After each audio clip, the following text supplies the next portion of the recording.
एक बार की बात है, एक घने जंगल में पक्षियों का एक बड़ा समूह रहता था।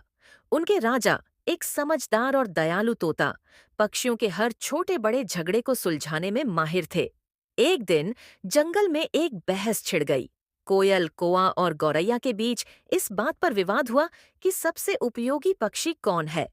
सभी पक्षी अपनी अपनी बात कहने लगे। कोयल ने कहा, मैं सबसे सुंदर और मीठे गीत गाती हूँ। मेरी आवाज से हर कोई खुश होता है। कौवा ने तर्क दिया, मैं सबसे ज्यादा काम करता हूँ। जंगल की सफाई में मेरी अहम भूमिका है। मैं बेकार चीजों को खाकर जंगल को स्वच्छ रखता हूँ। गौरैया ने कहा, मैं छोटे छोटे बीज खाकर उन्हें जंगल में फैलाती हूँ। इससे नए पौधे उगते हैं और हमारा पर्यावरण हरा भरा रहता है। सभी पक्षी इस झगड़े को सुलझाने के लिए तोता राजा के पास गए। तोता राजा ने सभी पक्षियों को ध्यान से सुना और मुस्कुराते हुए कहा, तुम सब अपनी जगह पर सही हो, पर असली सवाल यह है कि हमें यह तय क्यों करना चाहिए कि कौन सबसे उपयोगी है।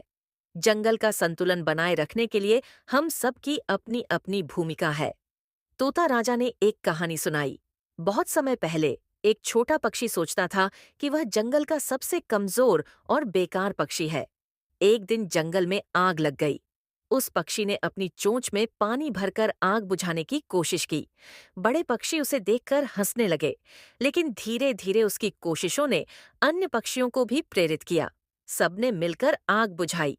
तोता राजा ने कहा, इस कहानी से हमें सीख मिलती है कि हर किसी की भूमिका महत्वपूर्ण होती है, चाहे वह कितना भी छोटा या बड़ा क्यों न हो।